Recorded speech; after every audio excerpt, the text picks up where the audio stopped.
بسم اللہ الرحمن الرحیم۔ لاکھوں کروڑوں درود و سلام محمد مصطفیٰ صلی اللہ علیہ وآلہ وسلم و آل محمد پر۔ میں ہوں محمد توثیق۔ السلام علیکم ناظرین کرام، پچھلے 3-4 دن سے میرے کمنٹس میں اور بہت سارے دوستوں اور بہت سارے والدین کی طرف سے ایک مجھے سوال جو ہے وہ دیا جا رہا تھا کہ آپ اس پہ تھوڑی سی بات کریں، کہ سر اس پہ بہت ضروری ہے بات کرنی، ہم بہت زیادہ پریشان ہیں بچوں کے حوالے سے۔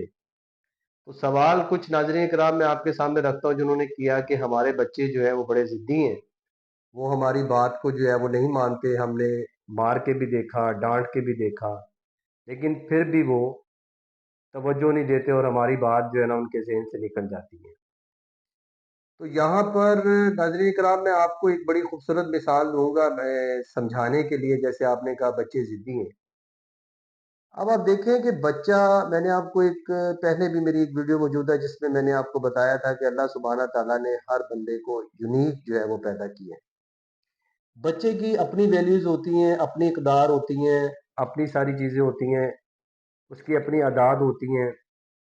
ہمارے والدین جو ہے سب سے بڑی غلطی یہی کرتے ہیں، وہ کہتے ہیں کہ جو اقدار میری ہیں وہی بچہ جو ہے وہ بھی اس کو اڈاپٹ کرے، وہ اس کو اپنائے۔ تو یہاں پر ایک بڑی مثال میرے ذہن میں آئی کہ اب مثال کے طور پر آپ کو پتہ ہے کہ بچے جو ہے وہ برگر، پیزا، شوارما اس چیز کے بڑے شوقین ہوتے ہیں، اور اکثر وہ جو ہے کئی دفعہ میرے سے والدین یہ بھی شکایت کرتے ہیں کہ بچے فروٹس نہیں کھاتے۔ مجھے اور بڑے ضدی ہیں، وہ ہماری بات نہیں مانتے، ہم انہیں ایک دفعہ کہتے ہیں، 2 دفعہ، بہت دفعہ ہم نے کہا، 12 دفعہ کہا، لیکن بچے ہماری بات نہیں مانتے۔ میں نے ایک بڑی خوبصورت ان کو مثال دی، میں نے کہا دیکھیں، اگر مثال کے طور پر کہ آپ نے بھنڈی گوشت پکا لیا اور آپ نے بچے کو کہا کہ یہ کھائیں، یہ کھائیں، بچہ کہتا ہے میں نے نہیں کھانا، آپ کہتا ہے کھائیں، بچہ کہتا ہے میں نے نہیں کھانا، آپ کہتا ہے کھائیں۔ تو میرا آپ سے سوال ہے، مجھے بتائیں، آپ تو کہتے ہیں ہمارا بچہ ضدی ہے، تو بچے کے نظر میں کون ضدی ہوا؟ کون ضد کر رہا ہے؟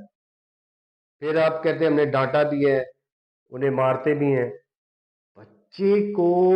بچے کو آپ سمجھتے ہیں کہ جیسے میں نے پہلے بتایا بھی تھوڑی دیر پہلے کہ ہماری اقدار کو ہمارے اس کے لیے ایسا نہیں ہوتا۔ بچے کو سکھانے کے لیے محترم والدین، میں والدین سے مخاطب ہوں کہ آپ کو ایس او پیز بنانے پڑتے ہیں۔ ایس او پیز یعنی جو ایک گھر کا ماحول ہوتا ہے، ایک گھر کے کچھ رولز ہوتے ہیں، کچھ ریگولیشنز ہوتے ہیں، رولز ریگولیشنز کے ساتھ ہمیں چلنا پڑتا ہے۔ ہم یہ سوچیں کہ جی فوراً ہم بچے پہ جو ہے نا زبردستی کر دیں، ایسا کبھی نہیں ہوتا۔ تو سب سے پہلے تو آپ جو ہے نا ڈانٹ اور مار سے بچے کو دور رکھیں۔ ڈانٹ اور مار سے آپ کا بچہ جو ہے نا مزید بگڑتا ہے، مزید ضدی ہوتا ہے، وہ سمجھتا نہیں ہے۔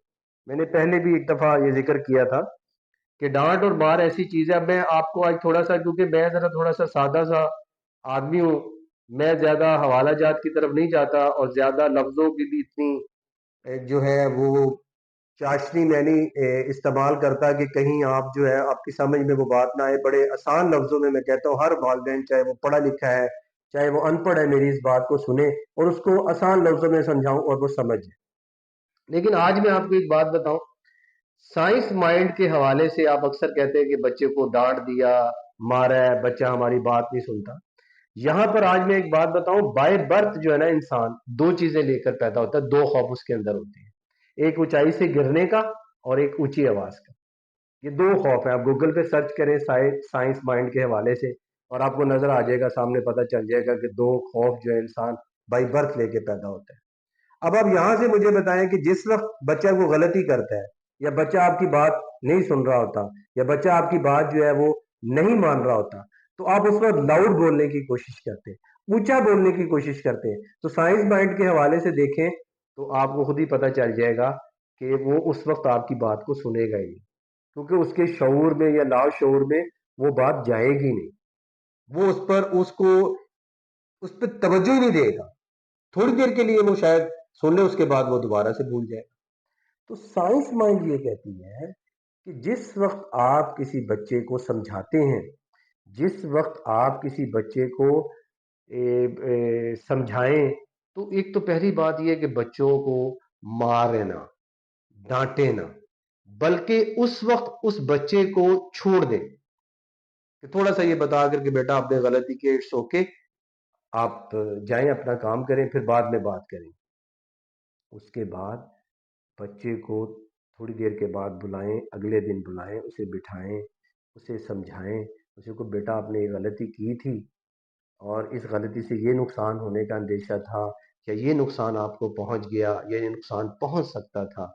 تو وہ دیکھیے گا آپ کی ہلکی آواز سے، آپ کی لائٹ وائس سے اس کے ذہن میں وہ چیز بیٹھے گی، اور دیکھیے گا الحمدللہ وہ اس چیز کو ایک تو آپ کے ساتھ ایگری بھی کرے گا اور پھر آپ کی بات بھی ماننا شروع کر دے گا۔ تو سب سے بڑا اس سوال کا جواب جو میں نے ابھی آپ کو بتایا کہ بچوں کے ساتھ جو ہے وہ ضد بچہ اسی وقت کرے گا جس وقت آپ بھی اس کے ساتھ ضد کریں گے۔ جب آپ اس کو سیپریٹلی سمجھائیں گے، آرام سے بیٹھ کے، پھر اس کے ذہن میں وہ بات آئے گی، پھر وہ بات نہیں کرے گا۔ ہمیں سائنس مائنڈ بھی یہ چیز بتاتی ہے۔ تو میری اس سوال کا یہ مختصر سی ویڈیو جو میں نے آج بنائی تھی کہ مجھے پیرنٹس بہت زیادہ یہ سوال کر رہے ہیں کہ سر اس کا کیا حل ہے، اس کا حل یہی ہے کہ سب سے پہلے ہمارے جو ہم والدین جو ہیں ان کو تبدیل ہونا پڑے گا، ان کو اپنے اندر چینج لانی پڑے گی، ان کو اس وقت بچے کے ساتھ ضد نہیں کرنی جس وقت بچہ ضد کر رہا ہے، اس کو اس وقت سپیس دینی ہے، اس وقت اس کو چھوڑ دینا ہے۔ اس کے بعد تھوڑی دیر کے بعد، تھوڑے وقت کے بعد یا اگلے دن بچے کو بٹھانا ہے، سمجھانا ہے، اور بالکل ہلکی آواز میں، یعنی کہ بالکل ہلکی آواز میں کہ جس میں لاؤڈ وائس نہ ہو، غصہ نہ ہو، اس کو سمجھائیں گے، وہ بات اس کو بڑے اچھے طریقے سے جو ہے وہ سمجھ آئے گی۔ جو میرے والدین نے یہ سوال کیا، جتنے والدین ہیں جنہوں نے یہ سوال کیا، میرا ان کو یہی جواب ہے کہ میرے اس فارمولے پہ عمل کریں۔ امید ہے کہ انشاءاللہ تعالی العزیز جو ہے وہ آپ کو کامیابی ملے گی۔ مولا علی کا ایک قول ہے کہ کسی سے انہوں نے پوچھا کہ دوست اور بھائی جو ہے وہ کس سے تشبیہ دی جا سکتی ہے، تو انہوں نے جواب دیا بھائی کو سونے سے اور دوست کو ہیرے سے۔ تو شخص نے پوچھا مولا علی کہ بھائی کو آپ نے سونے سے دیا اور دوست کو بہت زیادہ قیمتی بنا دیا، تو آپ نے کہا کہ سونا جو ہے اسے پگھلا کے دوبارہ سے ڈھالا جا سکتا ہے، لیکن دوستوں کے درمیان دراڑ آ جائے تو بالکل ہیرے کی مانند ہوتی ہے کہ وہ دراڑ جو ہے اسے دوبارہ نہیں بھرا جا سکتا اور وہ دوبارہ ویسے نہیں ہو سکتا۔ تو اپنے آخر میں آپ سے اجازت چاہوں گا، اپنے دوستوں کا، غریب رشتہ داروں کا، ہمسایوں کا، والدین کا بالخصوص خیال رکھیے گا۔ السلام علیکم ورحمۃ اللہ وبرکاتہ۔